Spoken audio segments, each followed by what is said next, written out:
오늘은 신앙생활의 열심이 아닌 신앙의 열심을 찾자. 신앙생활의 열심이 아닌 신앙의 열심을 찾자라는 제목으로 하나님 말씀을 증거하도록 하겠습니다. 네, 지금 제가 이렇게 지금 웃는 것처럼 보여도 웃는 게 아닙니다. 왜냐면 지금 또 저희 우리 사모가 여기 지금 예배를 참석 못했는데 이제 오다가 우리 막내가 그 혈관문에 손이 껴가지고 네, 뭐 이렇게 골절이 됐는지 손톱은 빠졌다고 하는데 급하게 이제 병원 가서 네, 지금 네, 그런 상황 가운데 있습니다. 이해해 주시고 또 기도 부탁드리겠습니다. 근데 그것뿐만 아니에요. 제가 오늘 본문, 오늘 이제 설교를 이제 이미 다 짜놨거든요. 그리고 주보도 다 내고, 그리고 이제 밤에 다시 한번 싹 훑어보고 다시 점검을 하면서 크게 후회를 했습니다. 야, 내가 잘못 건드렸구나. 이 본문 굉장히 어려운 본문인데, 내가 이것을 이렇게 설교한다고 이렇게 했구나. 물론 예전에 한번 이 본문 가지고 설교한 적이 있습니다만, 참, 하나님의 말씀은 읽으면 읽을수록 신기하고 귀하고 어렵고 또 우리 큰 은혜를 주시는 것 같습니다. 그래서 굉장히 설교 준비를 어제 하면서 후회를 했어요. 1부 때도 말씀드렸지만, 그래도 제가 왜 이런 마음이 있는지는 설교를 듣다 보면 아실 겁니다. 네. 아마도 오늘 본문은요, 신앙생활을 하셨던 분들이라면 한 번쯤은 다 들어봤을 유명한 사건입니다. 그 예수님의 성전 정화 사건이라고 불립니다.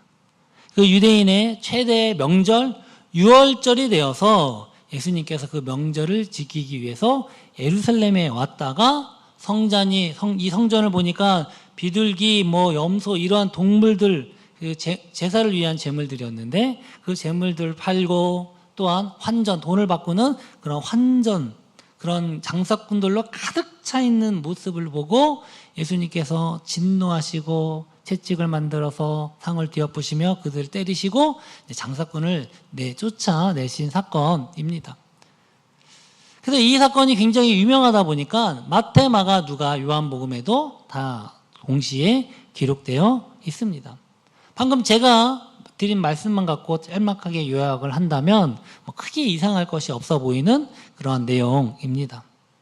그러나 아까 말씀드린 것처럼 마태, 마가, 누가, 이걸 제가 이제 앞으로 줄여서 공간복음이라고 얘기하겠습니다. 같은 관점으로 기록됐다라고 해서 공간복음이에요. 마태, 마가, 누가는 내용이 다 비슷비슷하고 그 이야기의 순서도 동일합니다.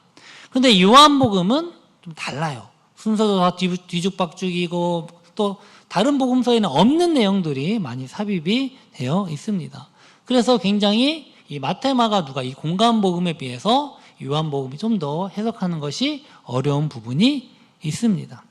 근데 또 오늘 본문에도 보니까 굉장히 이게 별거 아닌 것 같은데도 그 공간복음과는 차이가 있는 해석이나 우리가 이해하는데 어려운 점이 있기 때문에 그렇습니다. 첫 번째는요, 이거 시간의 문제가 있습니다. 이 공간복음에는요, 예수님의 이 성전 정화 사건이 거의 예수님 사역의 말미에 기록되어 있습니다. 바로 예수님께서 십자가에 달리시기 위해서 성전에, 예루살렘에 입성하십니다. 바로 예루살렘에 입성을 하시고, 그 다음에 성전 정화 사건이 기록되어 있어요. 그래서 조금 있다가 바로 십자가에 달려서 돌아가십니다. 그래서 맨 말미에, 예수님 사역 말미에 이 성전 정화 사건이 공간복음에는 기록되어 있습니다. 그런데 이 요한복음에는요, 신기하게도 맨 사역 초기에, 오늘 본문에 보니까 요한복음 2장이잖아요. 요한복음 2장의 1절부터 11절까지는 가나 혼인잔치 그 사건이 기록되어 있는데, 그건요, 예수님께서 공생애에 처음으로 이적을 일으킨 사건이에요. 근데 그 사건 다음에 이 성전 정화 사건이 기록되어 있습니다. 그래서 이것이 순서가 살짝 틀려지는 것도 아니고 너무 정반대의 사건으로 되어 있기 때문에 굉장히 해석하기가 어려운 내용이 있습니다. 두 번째는요, 성전 정화의 이유입니다. 이 공간복음서에는요, 뭐라고 이야기하고 있냐? 대표적으로 마가복음 11장 17절에 보니까 이렇게 말씀합니다. 이에 가르쳐 이르시되 기록된 바 내 집은 만민이 기도하는 집이라 칭함을 받으리라 하지 아였느냐? 너희는 강도의 소굴을 만들었다 이렇게 하면서 굉장히 예수님께서 호통을 치십니다. 강도의 소굴로 만들었다 이렇게 말씀을 하셨습니다. 만민이 기도하는 집이다. 근데 어떻게 강도의 소굴을 만들었냐? 이건요, 그 당시에 유월절은요 정말 거룩한 절기입니다. 바로 이제 우리 그 거룩한 절기, 하나님께 제사하고 예배하는 그 거룩한 절기를 종교 장사하는 장사꾼으로 바꿔버린 이 종교 지도자들, 또 그들과 결탁한 이런 장사꾼들에 대한 분노 때문이었습니다. 그래서 강도의 소굴이다라고 표현을 했습니다. 그런데 요한복음에는요, 이 강도의 소굴이라는 표현은 나와 있지는 않습니다.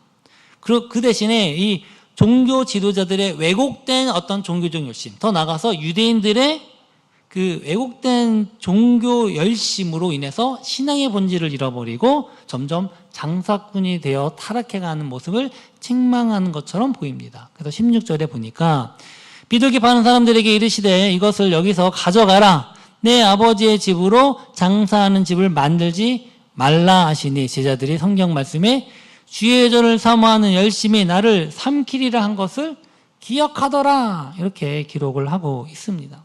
근데 이게 세 번째와 연관이 되는데요. 바로 방금 제가 읽었던 이 17절 이 말씀이 실제로는 시편 69편 9절에 있는 내용입니다. 그런데 그것을 인용해서 이렇게 요한복음에서 그것을 기록을 했는데, 그 상황이 예수님이 성전 정화할 때 그 상황과 이 시편 69편 9절에 있는 상황이 맞지 않는 것처럼 보이기 때문에 그렇습니다. 그래서 이 사건이 굉장히 해석이 어렵다 이렇게 그런 이야기들이 이제 있기도 합니다. 사실은 이 17절에 인용된 그 원구는요, 시편 69편 9절인데요 다윗의 시입니다. 그래서 바로 하나님 때문에 고난당하는, 핍박당하는 그것을 한탄하면서도 그것을 피해달라고 하나님께 간구하는 내용입니다. 그래서 주의 집을 위하여 열성이 나를 삼키고 주를 비방하는 비방이 내게 미쳤나이다 라고 하는 그 본문을 인용을 한 것입니다. 그래서 지금 다윗이 얼마나 성전을 사모하고 성전을 지으려고 하는 마음이 있었습니까? 그러나 그러한 마음 때문에 다윗이 자기가 고난당하고 핍박당하고 내가 삼킨다 이런 표현을 했던 것입니다. 근데 이것이 예수님이 인용하는 그 제자들이 이것을 떠올렸다고 하는 그 상황과는 얼뜻 이게 맞지 않는 것처럼 보이기 때문에 그렇습니다. 그래서 오늘날 이걸 다 상세히 여러분에게 완벽하게 이해하기 위해서 제가 설명한다면 저도 실력이 없을 뿐더러 시간도 모자랄 겁니다. 그래서 제가 설교를 준비하다가 사실 제가 처음에 설교 했을 때 이 내용을 미처 못 봤거든요. 그래서 이게 제가 잘못했구나. 이게 쉽게 이렇게 할 수 있는 게 아닌데 그런 생각을 하면서 마음으로 후회했다라는 아까 표현을 했던 것입니다. 최대한 제가 여러분을 이해할 수 있도록 해볼 테니까 여러분 마음의 각오를 하시고, 시간이 좀 길어질 수도 있고 무슨 말인지 모르겠어 이럴 수도 있어요. 다 이해합니다. 그래도 들을 귀 있는 자는 들으시고 함께 따라오시면 좋겠습니다. 할렐루야. 네, 아멘 하셨습니다. 네. 첫 번째, 이것을 다 상세히는 설명 못하고 중요한 것을 위주로 설명을 드리면서 이야기를 해보겠습니다. 첫 번째, 이 시간의 문제입니다. 시간의 문제. 왜 공관복음에는 예수님 사역 말미에 있는데 왜 요한복음에는 예수님 사역 맨 처음으로 기록했는가? 이것에 대해서 굉장히 신학자들 사이에 갑론을박이 있었습니다. 그래서 어떤 사람은 이것에 가장 조화로운 것은 실제로 성전 정화 사건은 2번 있었다. 처음에 한 번, 원래 3년 동안이니까 1년에 한 번 절기가 돌아오면 3번의 유월절을 겪게 됩니다. 그래서 어떤 신학자들은 예수님이 처음에 유월절 지킬 때도 성전을 정화했고, 또 마지막 예수님께서 십자가에 달리시기 전에 마지막 유월절 갈 때도 성전을 정화했다 해서 2번 정화한 것으로 주장하는 학자들도 있습니다. 처음에는 많은 그런 어떤 전통 학자들, 교부 학자들이 그렇게 주장을 했었습니다. 그런데 성경을 잘 보면 마태복음에도 다 한 번씩만 언급되고 또 이 요한복음에도 한 번씩만 언급됩니다. 다만 순서만 바뀌었어요. 그래서 이것은 아니지 않는가 그런 생각을 이제 또 하게 됩니다. 그래서 오늘날의 많은 신학자들은요, 이것을 이제 한 번이라고 이야기합니다. 다만 이 공관복음, 세 복음서는 동일하게 예수님 사형 말미에 기록을 했기 때문에 이것이 역사적인 사건이고, 다만 이 사도 요한은 신학적인 어떤 이유 때문에 의도적으로 이것을 맨 앞으로 끄집어낸 거다, 이렇게 해석을 합니다. 그게 오늘날 대부분의 현대 신학자들, 이 요한복음을 전공한 학자들이 이야기를 하고 있는 것입니다. 저도 사실 이 부분에 굉장히 동의합니다. 자세한 건 뒤에 나가서 설명을 드리겠습니다. 그리고 이 신학적인 의도가 무엇이냐, 그러면 왜 이렇게 했느냐, 그것이 좀 중요하겠죠. 그거는요, 이 아까 두 번째와 세 번째 문제와 관련이 있습니다. 바로 그것은요, 예수님께서 화내신 이유, 또한 시편 69편 9절을 인용한 이유와도 연관되어 있습니다. 잘 따라오십니까? 할렐루야. 네, 여러분 표정은 제가 예상하고 있는 표정이에요. 이 유월절을 다시 한번 설명 다시 한번 드리겠습니다. 이 유월절은요, 이스라엘이 애굽의 노예 시절에서 있을 때 해방된 것을 기념으로 하는 그 이스라엘 유대인들의 최대 명절입니다. 오늘날 우리로 이야기하자면 광복절과 같은 거예요. 일본의 그 38년 일제 치하에서 광복된 그날인데, 거기에는 또 10가지 재앙을 통해서 이스라엘 백성들이 해방을 되었는데, 마지막 재앙이 장자의 죽음이에요. 바로 그 장자의 죽음을 비키게 한 그 절기가 유월절입니다. 그래서 그 유월절은요, 온 유대인들이, 심지어 전 로마 제국에 펼쳐져 살고 있는 모든 유대인들이 이 명절을 지키기 위해서 예루살렘으로 오는 그러한 절기가 바로 유월절입니다. 근데 이 유월절의 핵심은요, 두 가지가 있어요. 유월절을 지키기 위해서 가장 중요한 핵심이 두 가지가 있는데, 첫 번째는요, 유월절의 제물입니다. 제물은 제사 번제를 드리게 되는데, 바로 동물을 죽여서 제물을 드립니다. 그래서 대표적인 제물은 양, 염소, 비둘기, 돈이 있는 사람은 소, 이런 것을 잡아가지고 이제 성전에서 이제 하나님께 제사를 드리고, 그 다음에 그 제물을 가족들이, 그 고기가 있지 않습니까? 그러면 그 고기를 다 모여서 함께 만찬을 즐기는 겁니다.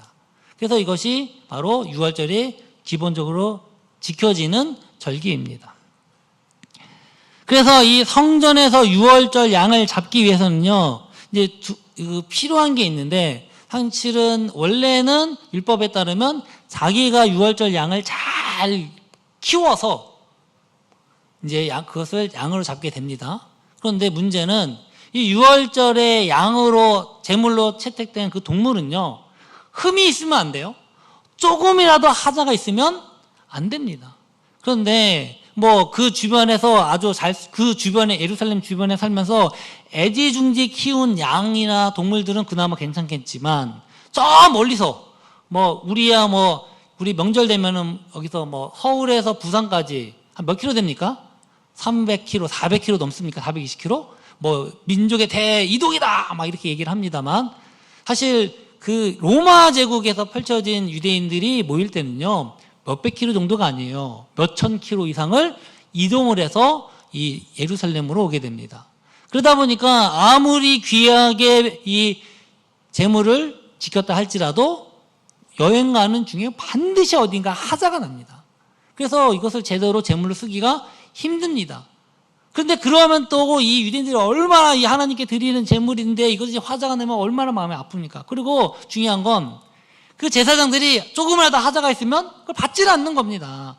그래서 이 열심을 어떻게 할까 해서 만들어낸 게 인증제예요, 인증제. 무슨 말이냐? 바로 이 제사장들이 이 양은 괜찮다라고 하는 인증을 거친 양은 이제 바로 통과가 되는 겁니다. 그래서 그것을 어떻게 합니까? 편의를 위해서 잘 유대인 그 예루살렘의 주변에 사는 사람들이 양을 잘 키워서 제사장들에게 인증을 받아서 그 예루살렘 주변에서 파는 겁니다. 그게 바로 유월절의 양, 또 제물을 파는 장사꾼들이 생기게 된 이야기입니다. 또 하나는요, 바로 이 성전에서 이 해외에 사는 저 로마 제국 각지에 퍼져 있는 사람들은요, 무조건 유대인들은 의무적으로 성전세를 내야 했습니다. 그걸로 성전을 관리를 하는데 1년에 한 번 내야 되는데 와서 내야 되거든요. 지금처럼 온라인 송금이 있습니까? 직접 와서 내야 되는데 언제 냅니까? 바로 이 6월절 날 이 명절을 지키면서 성전세를 내게 됩니다. 근데 이 성전세에는 원래 그 당시에 통용되는 일반적인 돈은 바로 로마 돈이에요. 데나리온이라고 하는 로마 돈입니다. 근데 거기에는 이제 실제로는 성전에선 그 로마 돈이 아니라 그 유대인들이 통용하는 별도의 돈이 있습니다. 세겔이라고 하는데 그래서 반세겔을 내야 됩니다. 그래서 그것을 바꿔줘야 돼요. 그래서 환전하는 사람들이 있었습니다. 특별히 이 유월절을 지키는 규모가 얼마나 있냐면요. 그 유대 역사가 요세푸스에 의하면 그 이 6월절 기간이 한 7일, 8일 정도 됩니다. 6월절부터 무교절까지. 그 지키는 8일 동안에 무려 양이 25만 6,500마리가 그 제물로 사용됐다고 합니다. 별로 안 놀라시네요. 엄청난 양인데 25만. 그러면 사실은 양 한 마리에 그 가족들이 먹을 수 있는 그 숫자가 10명 정도 됩니다. 그러면 제물이 25만 마리가 죽게 된다면 얼마나 많은 사람이 모여야 됩니까? 열을 곱하면 250만. 그 고대에 그 250만, 여러분 여기 남영주시도 100만 안 됩니다. 별로 안 놀라시네요. 근데 250만이 거기 모일 수 있습니까? 그래서 많은 학자들은 이것은 좀 뻥쳤다. 너무 과했다. 지금쯤 정확하게 숫자 셀 수 없으니까. 그래도 최소한 몇십만, 100만까지는 안 넘더라도 몇십만 정도 될 것이다 라고 추정을 하고 있습니다. 그래도 어마어마한 겁니다. 그 예루살렘이 그렇게 크지도 않아요. 바로 거기에 그 수십만 명이 되는 사람들이 몰려 있습니다. 또 거기다가 이 장사하는 사람들, 양 파는 사람들, 비둘기 파는 사람들, 환전하는 사람들, 숙박업소 찾는 사람들 막 온갖 난리 아니겠습니까? 그러다 보니까 예루살렘 주변과 성읍은 물론이거니와 이 사람들이 어디까지 와서 장사를 합니까? 예루살렘 성전에서까지 와서 장사를 하게 되었던 것입니다. 이것은 그들의 성전을 사랑하는, 하나님께 귀한 제물을 드리고 싶은 그 마음, 그 열심과 또한 성전에서 그것을 편리하게 제공하고자 하는 이 제사장들의 마음이 맞았던 것입니다. 그래서 요한복음 2장 14절에 보니까 성전 안에서 소와 양과 비둘기 파는 사람들과 돈 바꾸는 사람들이 앉아있는 것을 예수님이 보았다라고 말씀을 하고 있습니다. 그런데 우리가 성전하면요, 우리는 항상 이 건물을 떠올립니다만 실제로 그 당시에 예루살렘 성전은요, 오늘날 우리가 알고 있는 성전 건물과는 개념이 조금 달랐습니다. 잠깐 제가 여러분들 이해를 돕기 위해서 이렇게 그림을 또 AI를 시켜서 그려왔는데 이놈이 말을 안 듣더라고요. 또 제대로 못 그려줬어요. 지금 이게 크게 예루살렘의 성전 구조가 있는데 여기가 우리가 소위 말하는 성소가 있습니다. 성소와 지성소가 있고 여기 앞에 번제단이 있습니다. 이 번제단은요 바로 제사장들만 있는 곳이에요. 그래서 양이 그 제물이 왔을 때 여기서 불을 태우는 곳입니다. 그리고 그 앞에는 무엇이 있느냐, 이스라엘의 뜰이라고 하는 곳이 있습니다. 그래서 이 이스라엘의 뜰은요 오직 남성 유대인들만이 들어갈 수 있어요. 그래서 자기가 가지고 온 제물을 잡아서 여기까지 온 다음에 제사장에게 넘기면 제사장이 그것을 이제 제사장이 뜰로 가서 번제단을 불을 태우는 겁니다. 그리고 여기 그림은 좀 잘못됐는데 그 앞에 이 앞부분에 여인의 뜰이 있습니다.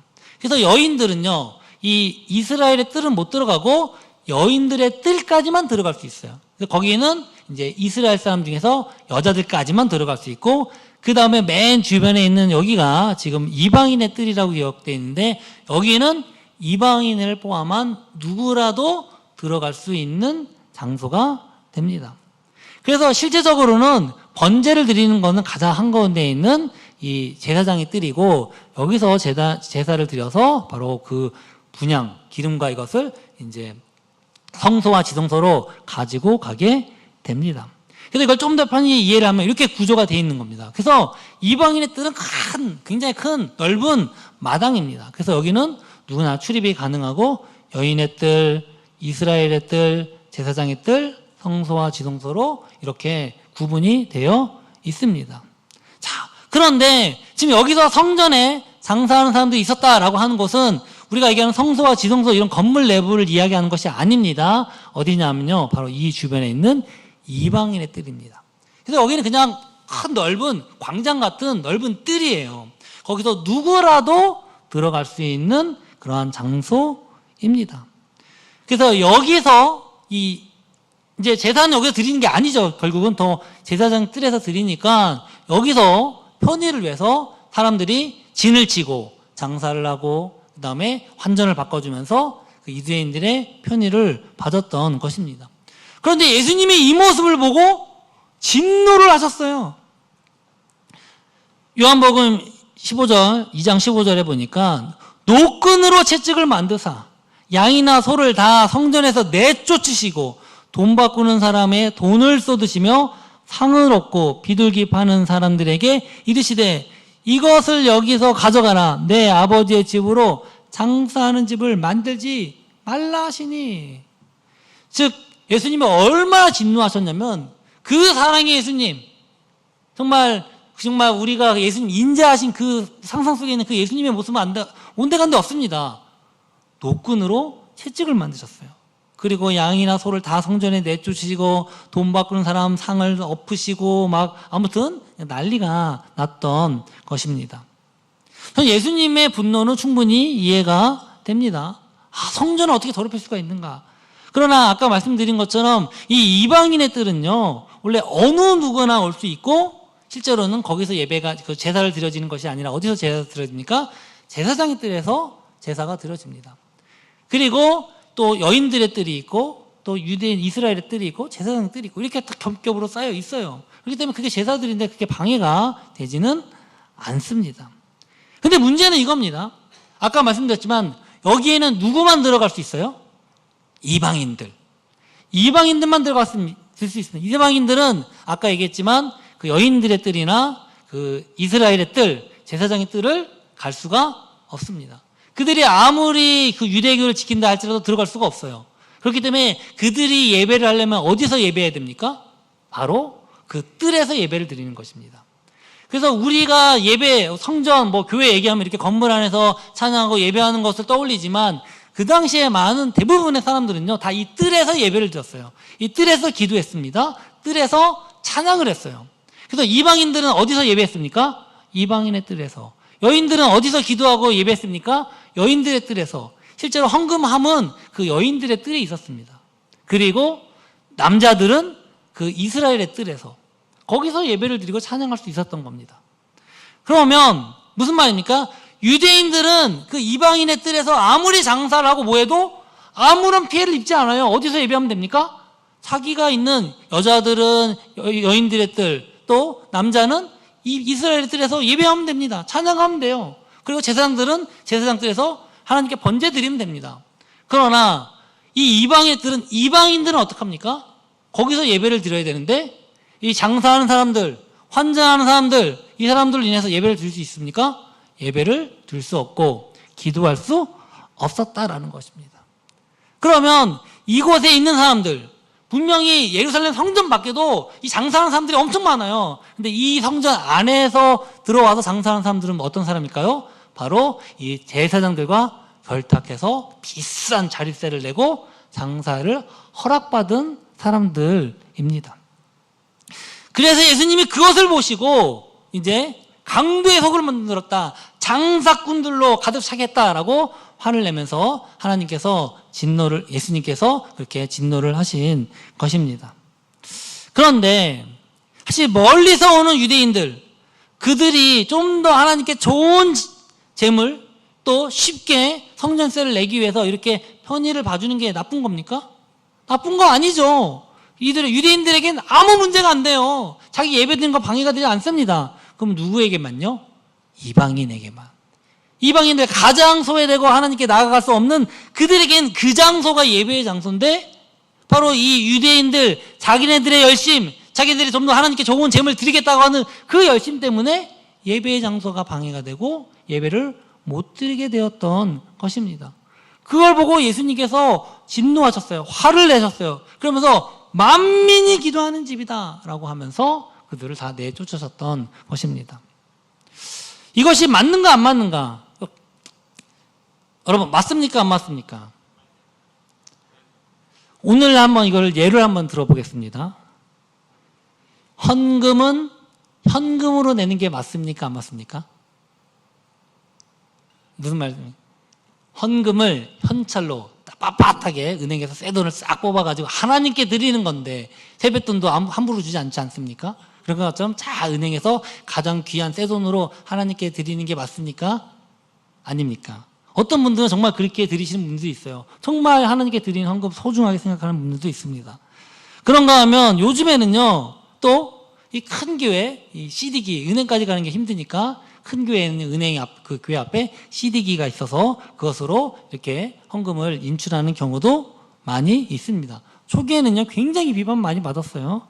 그러나 어차피 은행에서 돈 뽑을 거 거기서 돈 뽑아서 가면 저 멀리 가지도 않고 예배도 늦지 않고 또 좋지 않겠습니까? 그러면 또 그것만 있습니까? 이체하는 건 어떻습니까? 사실은 우리가 헌금을 갖고 이렇게 헌금을 하는데 저도 예전에 그런 기억이 있어요. 제가 어떤 특별한 헌금을 하려고 돈을 뽑아놓고 한 꽤 된 이야기입니다. 한 3, 40만 원 정도 됐던 돈을 성경책에 잘 꽂아놓고 헌금해야지 했는데 없어진 거예요. 누가 가져갔죠? 가져갈 일은 없고 저는 분실했다고 생각합니다. 그래서 막 너무 가슴이 아파가지고 이걸 하나님께 드리려고 했는데 차라리 계좌 이체하는 게 낫겠다. 요즘 현금 다니는 사람 많이 갖고 다니는 사람 별로 없지 않습니까? 게다가 요즘은 뭐 CD기 왜 필요합니까? 온라인 핸드폰으로 바로 실시간으로 계좌 이체되면 되는데 잊어버리지도 않고 더 안전하게 하면 더 좋지 않습니까? 실제로요. 근데 또 가끔은 이거 하는 것도 잊어버릴 때가 있어요. 11조 해야 되는데 갑자기 월급날 딱 지나갔는데 바로 뭐 띵동 하더니 카드가 막 빠져나가요. 그래서 11조가 없어요. 제가 그래서 못 낸 경우도 좀 있었습니다. 부끄러운 얘기지만 부교육자 시절에. 그래서 정말 어떤 분은 제가 봤어요. 정말 믿음이 좋으신 분이던데요. 아예 자동이체를 걸어놨어요. 월급날 월급 들어오자마자 바로 되게 자동이체를 걸어놓으신 분도 있더라고요. 이런 어떤 제도적인 방법을 가지고 누가 더 믿음이 좋다, 누가 더 열심히 있다, 이렇게 누가 더 사모하는 마음이 있다, 이렇게 우리가 쉽게 판단할 수 있겠습니까? 결국 쉬운 것은 아닙니다. 근데 오늘 본문에 보니까 분명히 요한복음 2장 17절에 뭐라고 말씀합니까? 한번 읽어볼까요? 다시 한번. 제자들이 성경 말씀에 주의 전을 사모하는 열심히 나를 삼키리라 한 것을 기억하더라. 지금 여기서 주의 전을 사모하는 열심히 나를 삼키리라 하는 것을 기억했다라고. 누가요? 제자들이 이 말씀을 기억해냈다라는 것입니다. 근데 이 말씀이 어느 본문이냐? 아까 말씀드렸죠? 시편 69편 9절 말씀이에요. 주의 집을 위하는 열성이 나를 삼키고 주를 비방하는 비방이 내게 미쳤나이다. 근데 이건요 상황이 달라요. 이 시편의 이건요 다윗의 탄식입니다. 다윗은 얼마나 하나님을 사모하는 사람입니까? 또한 다윗은요 하나님의 그 모든 말씀과 특별히 그 마음에 성전을 사모하는 마음이 있었어요. 그래서 그가 성전을 비록 건축은 못했지만 여호와의 좀 나는 이런 백향목 같은 좋은 국에서 사는데 하나님의 집은 저렇게 천막에서 살고 있다 막 애통해하면서 그것을 위해서 굉장히 사모하는 마음이 있었습니다. 근데 지금 이 다윗은 바로 그런 사모하는 마음 때문에 자신이 삼키게 됐다는 건요 다른 사람들로부터 하나님 알지 못하는 사람으로부터 대적들로부터 공격을 받고 위협을 당하고 삼키게 되었다라는 것입니다. 오히려 비방당했다라는 것입니다. 주님, 하나님을 사모하는 그 마음 때문에 지금 자기가 고난당하고 어려움당하고 있는 것을 지금 하소연하고 있는 것입니다. 그래서요, 뭐라고 한 거냐? 그 앞절에 보면 함께 읽어볼까요? 주 만군의 여호와여, 주를 바라는 자들이 나를 위하여 수치를 당하게 하지 마옵소서. 이스라엘의 하나님이여, 주를 찾는 자가 나로 말미암아 욕을 당하게 하지 마옵소서. 지금 다 이건요 그냥 가짜 열심이 아니에요. 진짜 하나님을 사모하는 그 마음이에요. 그 마음을 지금 자기가 품었는데 오히려 그것 때문에 지금 비방당하고 오히려 하나님 때문에 수치를 받고 형제와 가족들로부터 따돌림 당하고 외면당하고 있는 것을 지금 하소연을 하고 있는 것입니다. 그래서 7절에 보면 이렇게 말씀합니다. 내가 주를 위하여 비방을 받았사오니 수치가 나의 얼굴에 덮였나이다. 내가 나의 형제에게는 객이 되고 나의 어머니의 자녀에게는 낯선 사람이 되었나이다. 막 이렇게 지금 하나님의 인해서 이 열심으로 인해서 하나님을 사모하는 그 마음으로 인해서 고난 고통 당하고 있는 것을 하소연하는 마음입니다. 그래서 9절에 그 얘기를 하는 겁니다. 주의 집을 위하여 그 열성, 가짜 열성이 아니에요. 진짜 사모하는 마음이에요. 그것이 나를 삼키고 주를 비방하는 비방이 내게 미쳤나이다 라고 이야기를 하고 있는 것입니다. 이게 지금 요한복음에서 인용한 그 상황과 좀 매치가 됩니까? 잘 안 되는 것처럼 보이지 않습니까? 그래서 이것이 혼동을 주게 된다라는 것이죠. 근데 좀 읽어보면요, 사실 이 사도 요한이 이 성경을 기록하면서 그대로 이것을 인용하지는 않았습니다. 한 가지 크게 바뀐 게 있는데 그건 무엇이냐? 형태가 바뀌어졌다는 거예요. 여기 보면 시편 69편 9절에는요, 열성이 나를 삼키고, 원어를 보면요, 삼켰다, 이미 과거형으로 끝났어요. 내가 삼켜졌다. 하나님의 이 주의 집을 위해서, 주의 전을 위해서 하는 그 열성이 그것 때문에 내가 지금 삼켜졌습니다. 그렇게 하소연을 하고 있습니다. 그런데 요한복음 2장 11절은요, 그것이 미래형으로 바뀝니다. 제자들의 성경 말씀에 주의 전을 사모하는 열심히 나를 삼키리라, 즉 삼킬 것이라 라고 한 것을 기억하더라 라고 지금 이렇게 쓰고 있는 것입니다. 시제로 바꿔놨어요. 이거는 일부러 한 겁니다. 실수가 아니에요. 그리고 여기서 한 가지, 나를 삼키리라, 이건 누굴까요? 나를 삼키리라.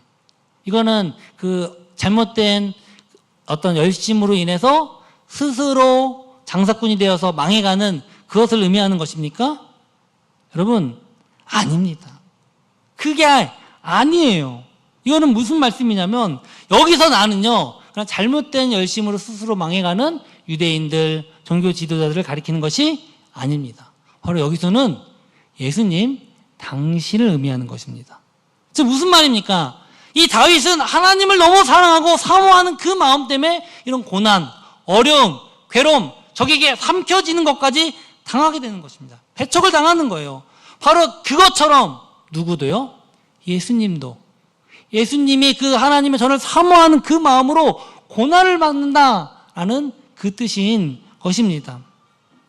이 유대인들은요, 자신들의 성전 중심, 그 신앙, 율법, 절기 굉장히 중요시했습니다. 자기 모든 삶의 목적은 그거였어요.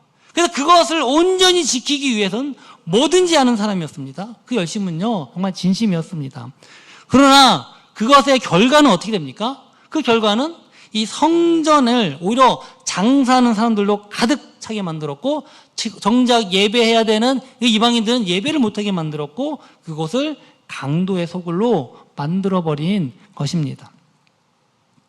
예수님은요, 그들의 성전을 사모하는 그 마음 때문이 아니라 예배를 드려야 할 그곳, 이방인들의 예배 장소를요, 자신들은 상관없어. 야, 우리는 더 하나님께 예배하기 위해서 그 예배 장소를 침범하고 그것을 장사꾼의 소굴로 만드는 그 모습, 그것을 보고 분노하셨던 것입니다. 그래서 참지 못하고 채찍질을 하시고 그 상을 뒤엎었던 것입니다. 그 인자하신 예수님이요, 그 모습을 보면서 이렇게 분노하신 거예요. 완전 다른 사람 같지 않습니까? 여러분, 이게 바로 예수님이 성전을 사랑하고 사모하는 그 열심입니다. 예수님은요, 너무나도 성전을 사랑했어요. 너무나도 성전을, 하나님이 거룩히 임하는 그 성전을 너무나도 사모했습니다.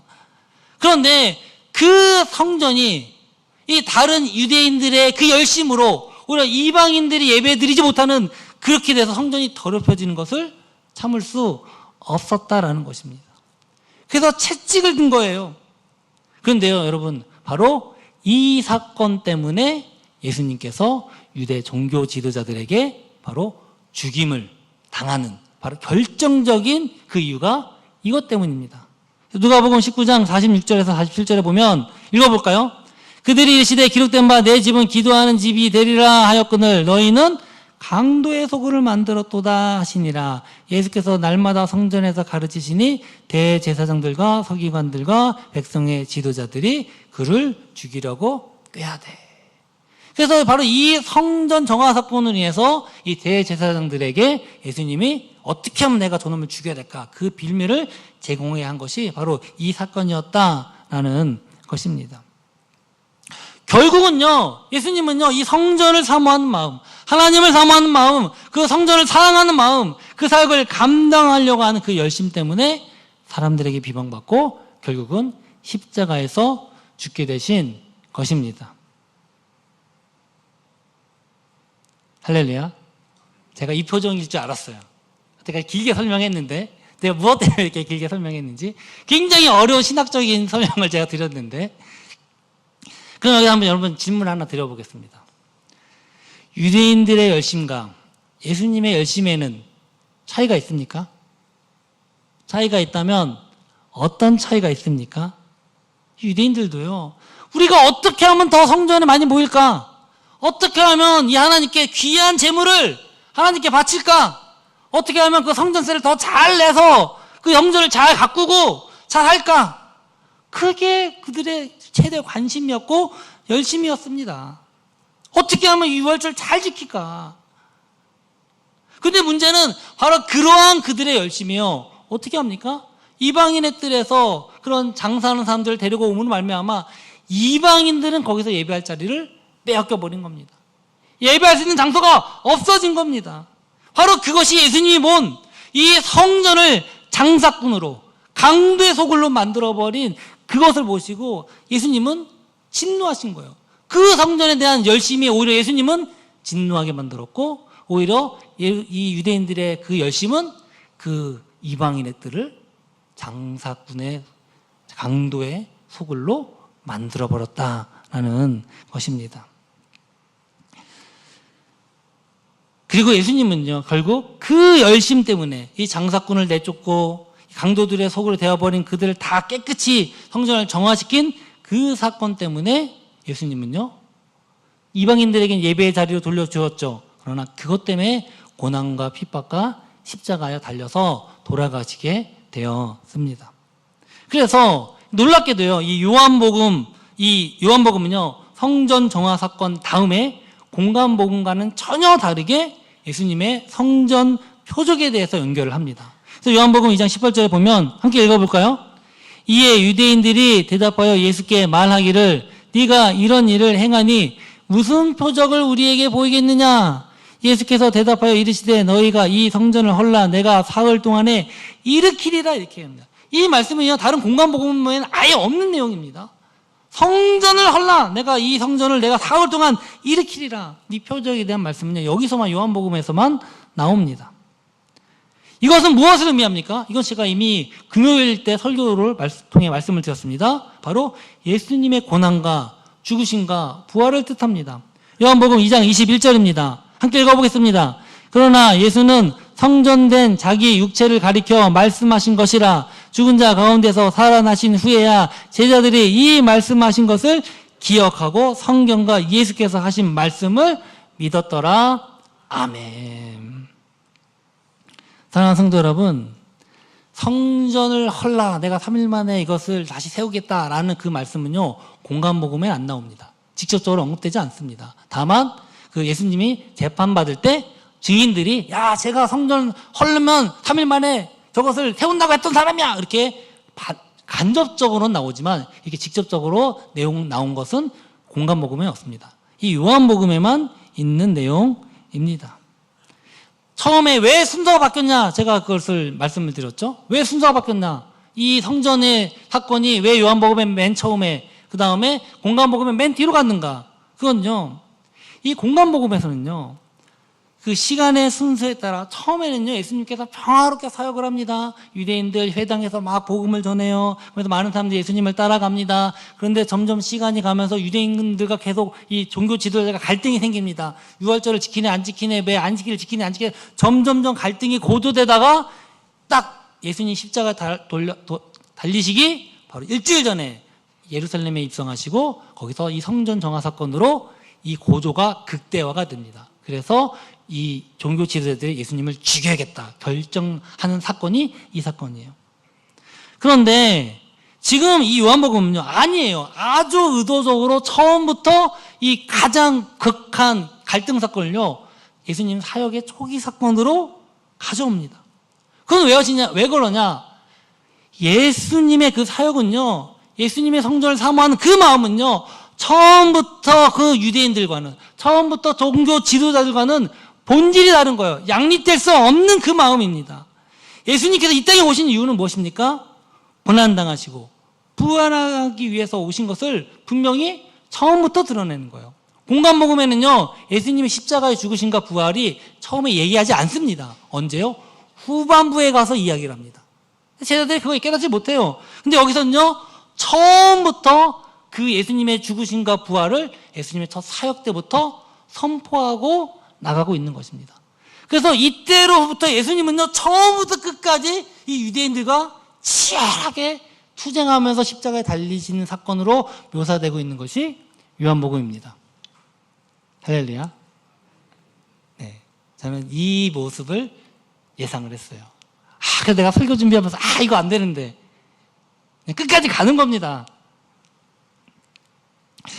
제가 새벽 기도회 때 말씀을 드렸습니다만 우리 아이들에게 제가 굉장히 강조하는 이야기가 있어요. 그건 가훈은 아닌데 가훈처럼 강조하는 것이 있는데 그것이 과유불급이라는 이야기입니다. 과유불급. 그건 무엇이냐면 지나치면 미치지 못한 것 같다. 쟤는 좀 모자라. 그럼 좀 나쁘게 얘기하지 않습니까? 그럼 과하면 어떻습니까?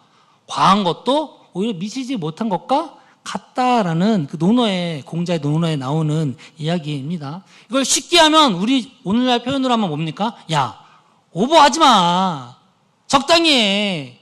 그 이야기가 바로 이 과유불급의 가장 좋은 예가 됩니다. 그래서 저는요, 항상 우리 아이들에게 야, 과유불급이야. 너무 과도하지도 않게, 미치지도 않게 딱 해라. 그걸 제가 항상 아이들에게 강조를 합니다. 그래서 우리 막내 7살인데도 이 단어를 알고 있습니다.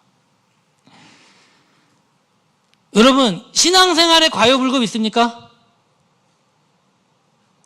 갑자기 침묵하시죠? 이거 얘기하려면 어떻게 길게 설명한 건데? 신앙생활에 과유불급 있습니까? 옛날에만 해도 우리 예전에 우리 믿음의 선배들 한 3, 40년 전에 한 20년 됐나요? 한 3, 40년 전에만 해도 우리의 신앙의 모습은 어땠습니까? 주일 성수, 할렐루야. 주일 성수가 뭡니까? 주일은 절대로 빠지면 안 되는 거예요. 이게 주일 성수예요. 그거는 물론이거니와 주일도 그냥 예배 하루만 딱 나오면 거 아니죠. 예전에는요, 새벽 기도, 주일날도 새벽 기도 했어요. 와, 어떻게 옛날에 다 목회하시는지 모르겠어요. 주일 새벽부터 새벽 기도하고, 그 다음에 아침, 오전 예배 드리는데 또, 그것도 뭐, 예전에는 뭐 이렇게 교회가 크면 뭐 부교육자들도 있지만 없으면 유초등부 9시에 예배 드리고, 11시에 대예배 드리고, 오후 2시에 되면 학생부 예배 드리고, 성가대 연습하고, 또 저녁 7시 반 되면 또 저녁 예배 드리고, 그러고 나면 아침 일찍 가갖고, 몇 시요? 밤 10시, 11시가 되면, 그제서야 주일이 끝나요. 근데 그게 옛날에 얘기하는 주일 성수였어요. 주일날 어디에 놀러가고 뭐 비싼 거 뭐 먹고 돈 쓰면 됩니까? 그거 안 되지 않았습니까? 그것뿐만 아닙니다. 뭐 봉사 하나 맡으면 정말 그냥 하루 종일 그냥 아침부터 저녁까지 교회, 이건 사역자인지 일반 평신도인지 구분이 안 될 정도입니다. 뭐 새벽 예배, 수요 예배, 기도회 이런 거, 뭐 금요 기도회 이런 거 말할 것도 없죠. 예전에는 진짜 금요 기도회가 철야였어요. 철야. 다 처음 들어보는 것처럼 저를 쳐다보시네요. 저는 금요 제가 엊그저께 하고 너무 힘들어갖고 쓰러질 뻔했는데, 한 2시간 만에도 힘든데. 뭐 부흥회, 요즘 부흥회 딱 저녁 때 깔끔하게 저녁 집회, 혹은 어떤 큰 교회들은 다 아침에 하더라고요. 새벽 기도. 새벽 기도는 길게 해야 할 수가 없어요. 다 출근해야 되니까. 짤막하게 딱 1시간 새벽 부흥회로 딱 끝내고. 옛날에는 제가 기억나요. 부흥회를 하면 그 강사님을 아예 그냥 24시간을 교회에다 세워놓고 새벽, 오전, 오후, 저녁, 3박 4일을 아예 그냥 그렇게 진짜 부흥회 같은데 뭐 그렇게 하기도 했죠. 그래서 막 그 어머님들, 막 아기 있는 어머님들 다 업고서 와갖고 말씀 듣겠다고 막 하고, 그래서 행여 남편이 안 믿는 그런 이 아내분들은 그냥 조금만 이렇게 하면 항상 이 구박받기 일수 아니었습니까? 막 부흥에 참석했다가 막 끌려가고, 저도 진짜 봤어요. 어렸을 때 그런 기억이 납니다. 그래도 그게 신앙 지키는 거다 그렇게 생각했던 적이 있는데, 여러분 요즘 어떻습니까? 정말 부러운 게 요즘은 주일 성수요? 요즘은 담임 목사님도 휴가에 주일 껴서 갑니다. 할렐루야. 할렐루야 아닙니까? 저 너무 부럽던데. 근데 진짜 쉬려면 주일이 빠져야 쉬는 거예요. 저 일주일 휴가에도 결국 주일날 설교 준비하잖아? 그러면 결국 휴가 내내 설교 준비 걱정밖에 안 해요. 그런가 요즘 뭐 새벽 예배 없는 교회는 뭐 굉장히 많아요. 제 주변에 보니까 제 비슷한 또래 하시는 분 보면 원래 우리 교회처럼 원래 있었던 교회 빼고는요, 새로 생긴 교회들 보니까 거의 새벽 기도 없고, 뭐 금요 기도에만 있을까, 뭐 수요 예배도 없는 경우도 그냥 일반적인 이렇게 모임으로 하는 것도 많고 그렇더라고요. 뭐 부흥회도 마찬가지죠. 부흥회 하니까 생각나는데, 여러분 우리 동아교회 부흥회, 우리 자체 부흥회는 아니지만 그 경기도의 연합 부흥회라 우리 동아교회에서 하기로 결정됐습니다. 할렐루야. 10월 달이에요. 아멘이 없으시죠? 싫으십니까? 네, 기도로 미리 준비하시면 참 감사하겠습니다. 우리의 신앙 여러분 어떻습니까? 그러면 야 요즘 옛날 신앙하고 비하면 요즘은 별로 신앙 완전히 망했어. 과거로 돌아가면 그때 신앙으로 회복될 수 있습니까? 예전에 여기 3, 40년부터 우리 교회에 계셨던 분들 꽤 많이 계신데, 우리 한 20년, 30년 전 돌아가면 여러분 감당하실 수 있겠습니까? 주일 예배 오후도 힘든데. 나이 드신 분들은 마음은 있는데 몸이 피곤해서 힘드시고, 젊은 사람들은 바로 도망갈 겁니다. 주일에 한 번 나오는 것도 감지덕지인데. 그렇다면 지금 상태는 괜찮냐? 사실 그것도 쉽게 대답하기는 어렵습니다. 사랑하는 성도 여러분, 유대인의 그 성전을 사모하는 마음, 율법과 절기를 지키려고 하는 그 신앙의 열심은요, 결코 나쁜 게 아니에요. 그 마음만큼은 진심이었습니다. 그러나 문제는 그들의 그 신앙의 열심이 형식과 제도와 어떤 생활의 외적인 것으로만 집중하니까 어떤 일이 벌어집니까? 자신들은 더 열심히 잘하기 위해서 이방인의 뜰에 장사꾼 데려다 놓고 더 좋은 재물 사고 환전도 쉽게 하고 하나님께 바쳤습니다. 그러나 정작 그곳에서 예배해야 할 이방인들은 어때요? 예배 못 드리는 겁니다. 유대인들은 자신이 더 좋게 예배하기 위해서 더 편하게 하나님께 온전히 재물 드리기 위해서 거기다 장사꾼을 데려놨는데, 이방인들은 아무도 예배 못합니다. 그것 때문에 방해되고 시끄러우니까. 예수님이 하신 말씀, 만민이 기도하는 집이라. 이 만민은요, 유대인만 이야기하는 게 아니에요. 믿음 좋은 사람만 얘기하는 게 아니에요. 믿음이 연약한 사람, 모든 사람이 함께 예배하는 그 장소가 이방인의 뜰이었다는 것입니다. 그런데 유대인들은 내가 신앙이 좋고 우리는 이방인의 뜰에서 예배 안 드려. 상관없어. 우리는 우리들의 이스라엘의 뜰이 따로 있어. 거기서 장사하고 해도 어때? 그렇게 해서 자신들의 더 좋은 예배와 더 좋은 편의를 통해서 하나님께 예배하기 위해서 자신들은 봤어요. 그러나 그것 때문에 정말 예배하는 그 이방인들, 그곳밖에 없는데 그것에 예배하려고 하는 그 장소를 빼앗아 버렸다라는 것입니다. 예수님이 보시는 그 성전을 사랑하는 그 모습에서는요, 그건 있을 수 없는 거예요. 어떻게 유대인들 니네들은 예배 다 드린다고 그 자리를 뺐느냐. 예수님이 그래서 진노하시고 진짜 만민이 기도하는 집, 모든 사람이 기도하는 그 성전을 회복하시는 예수님의 열심이 바로 거기에 있었다라는 것입니다. 사랑하는 성도 여러분, 그 예수님의 열심은요, 채찍을 만드셨어요. 상을 뒤에 엎으셨어요. 그들을 내쫓으셨습니다. 그게 예수님의 열심이에요. 유대인들의 열심은 오히려 그들을 불러서 더 쉽게 더 편하게 하나님께 제물 드리고 제사 드리는 거였지만, 예수님의 열심은 그것이 아니에요. 그들을 쫓아내는 것이 진짜 하나님의 열심이었다라는 것입니다.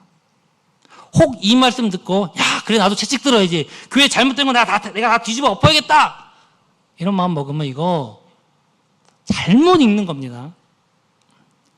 예수님은요, 그 열심으로 채찍을 드셨어요. 상을 뒤에 엎으셨어요. 그들을 내쫓으셨습니다. 그리고 그것 때문에 삼키셨고 고난당하시고 죽으셨습니다. 그게 예수님의 열심이에요. 예수님은요, 그냥 남을 쫓아내는 것에 남을 쫓아내고 남을 치는 데서 끝나지 않고, 예수님 당신이 직접 그들을 위해 죽으시고 고난당하시고 찍히셨다라는 것입니다. 사랑하는 성도 여러분, 지금 여러분이 있는 자리는 어느 자리입니까? 남의 열심에 내 예배 자리가 빼앗기고 있는 그런 열심입니까? 아니면 내 열심 때문에 오히려 아직 이제 막 예수님 믿는 사람, 이제 초신자인데 그들의 예배할 자리를, 그들의 신앙을 빼앗거나 오히려 삼키게 하고 있지는 않습니까? 사랑하는 성도 여러분, 성전은요, 바로 우리의 몸이 성전인 줄 믿습니다. 우리 고린도전서 3장 16절 사도 바울은 이렇게 말씀합니다. 함께 읽어보겠습니다. 너희가 하나님의 성전인 것과 하나님의 성령이 너희 안에 계시는 것을 알지 못하느냐? 사랑하는 성도 여러분, 오늘 우리가 깨끗이 정화되어야 할 성전은요, 어떤 교회의 제도, 이 사람 저 사람 때문에 예배 못 나오겠어, 저 사람 때문에 방해돼, 그런 거 아닙니다. 가장 먼저 내 안의 성전이 거룩하게 회복돼야 될 줄 믿습니다. 믿음의 공동체예요. 이방인들도 모든 사람이 함께 예배하는 그 장소예요. 그런데 너희들은 오지 마. 너희들이 무슨 예배해. 여기서는 우리를 위해서 오히려 장사하고 매매해도 돼. 그게 그들의 열심이었습니다. 그게 그들의 외식이에요. 그게 그들의 거짓이에요. 사랑하는 성도 여러분, 하나님을 향한 열심이 나를 위한 열심이 되지 않기를 주의 이름으로 소망합니다. 오히려 하나님을 위해 열심한다면서, 나를 위해 열심하면서 다른 사람의 하나님을 사모하는 마음, 예배하는 마음을 빼앗지 않기를 주의 이름으로 소망합니다. 어떤 사람은요, 때로는 이런 예수님의 신앙이 지나쳐 보일 수가 있어요. 야, 어떻게 예수님이 채찍을 드냐, 아무리 그렇다고. 이 성전을 오히려 이렇게 성전을 더 예배하고 오히려 더 이게 재물을 더 하는 거 더 좋은 거 아니냐? 그건 유대인의 입장이죠. 또 반대로 어떤 사람에겐 이 예수님의 모습이 과해 보여요. 또 어떤 사람은요, 예수님의 모습이, 야, 쟤는 제대로 절기도 안 지키는 사람이구만, 이렇게 하면서 소홀히 한다고 비판받을 수도 있습니다. 사랑하는 성도 여러분, 참된 신앙의 열심은요, 절대로 과하지도 않고요, 부족하지도 않습니다. 어떤 것은 믿는 자들에게는 과해 보이고, 어떠한 신앙이 또 외식하며 정죄하는 사람들에겐 부족해 보일 수 있는 신앙입니다. 그러나 그 마음의 중심을 보시는 하나님은 오히려 그걸 보고 기뻐하시는 줄 믿습니다. 우리 여호수아 1장 7절입니다. 읽어볼까요? 오직 강하고 극히 담대하여 나의 종 모세가 내게 명령한 그 율법을 다 지켜 행하고 우로나 좌로나 치우치지 말라. 그리하면 어디로 가든지 형통하리니. 아멘. 여러분, 이 말씀은요, 적당히 말씀 중간에 적당히 하라는 그런 말씀이 아닙니다. 강하고 극히 담대하여 어떤 길로도 치우치지 말고 어떤 길로 새지 말고 오직 하나님의 말씀만 붙들라고 하는 그 명령입니다. 사랑하는 성도 여러분, 신앙의 열심은요, 내 열심이 아닌 줄 믿습니다. 하나님의 말씀에 따라 주와 동행하며 진리의 성령님께서 하실 때 그 말씀에 귀를 기울이는 것입니다. 어떤 분은요, 내 열심이 너무 커서 너무 앞서가요, 하나님보다. 또 어떤 분은요, 나 너무 힘들어요. 그래서 뒤처집니다. 그러나 정말 신앙의 열심은 하나님의 말씀과 동행하며 하나님 앞에 가지도 않고 하나님 뒤에 가지도 않고 하나님 말씀에 순종할 때 함께 가는 것인 줄 믿습니다. 사랑하는 성도 여러분, 정말 이 은혜와 복이 저와 여러분과 함께 하길 주의 이름으로 축원합니다. 우리 함께 일어나셔서 오늘 이곳에 계신 성령님 찬양하면서 봉헌과 결단을 하겠습니다.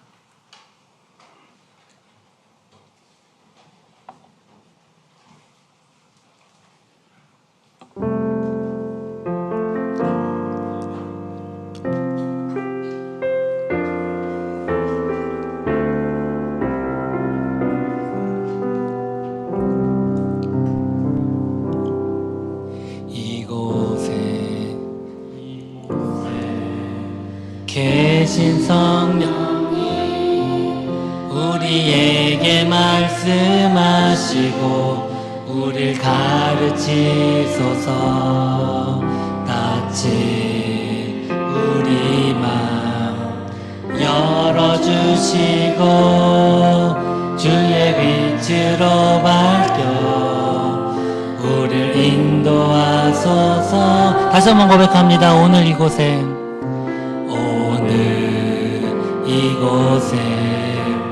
계신 성령님 우리에게 말씀하시고 우리를 가르치소서. 닫힌 우리 마음 열어주시고 주의 빛으로 밝혀 우리를 인도하소서. 주님보다 앞서지 않고 겸손하게 주님의 말씀 기다리니 주님 보내 우릴 드립니다. 사랑으로 인도하소서.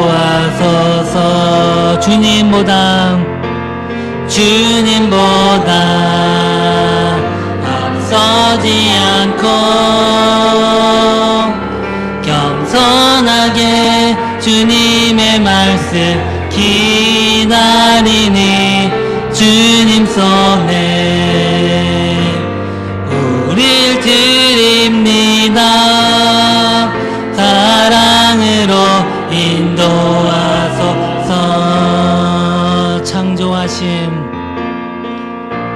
창조하신 모습 떠난 우리를 예수님 남게 빚으소서. 창조하신 모습 떠난 우리를 예수님 남게 빚으소서.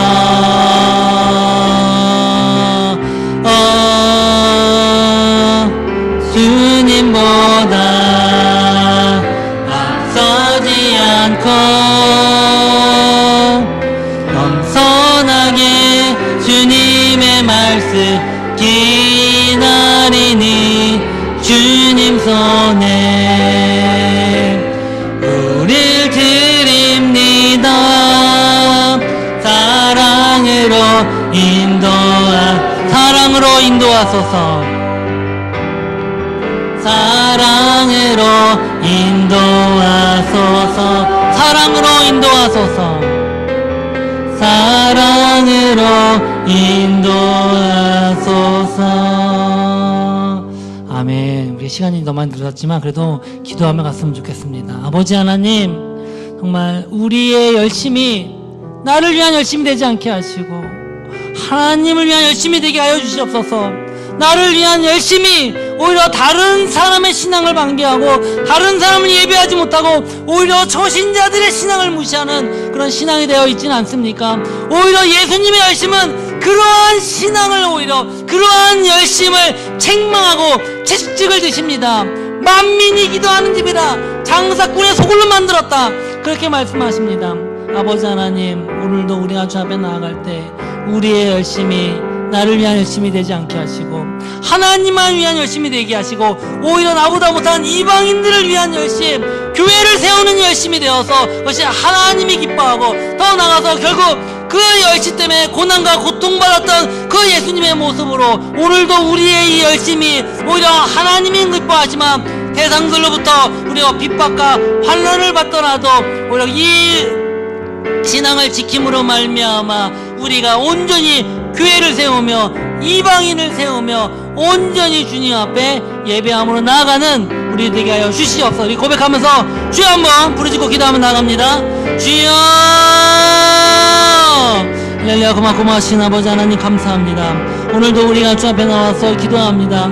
아버지 하나님, 우리의 열심이 뭡니까? 신앙생활의 열심은 분명히 아버지 과유불급이 있습니다. 그러나 우리의 진정한 신앙은 과유불급이 없습니다. 오히려 온전히 하나님의 말씀과 함께 동행하며 나아가는 것, 바로 그것이 예수님께서 우리에게 보여주신 그 열심이고 바로 그 열심 때문에 고난당하시는 그 예수님의 열심입니다. 오늘도 우리가 주 앞에 나와서 기도하며 부르짖습니다.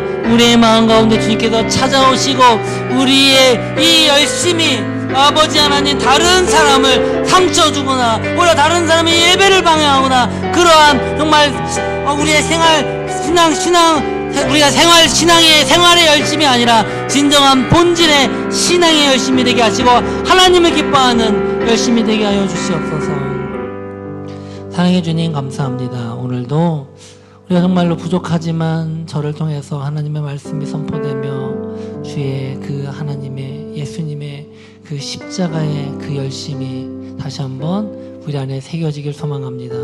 주님 붙잡아 주시고 이 시간 우리가 주 앞에 나아갑니다. 우리의 마음 가운데 내 열심이 아니라 주를 사모하고 그 말씀을 붙잡는 그 열심으로 살아가게 하여 주시옵소서. 때로는 그 열심이 사람들에게 인정받지 못하고 오히려 환난과 핍박이 있을지라도 예수님께서 가셨던 그 고난의 길도 내가 감당하며 나아갈 때 오히려 예배하지 못했던 자들이 일어나게 되고 교회가 세워지고 오늘 하나님 나라가 선포될 줄 믿습니다.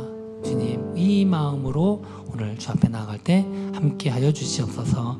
주님께서 주신 은혜가 감사의 이 시간 예물을 드립니다. 11조 주헌금, 감사헌금, 성경헌금, 건축헌금, 귀의 모든 기타 드려진 예물, 우리의 마음 아시죠?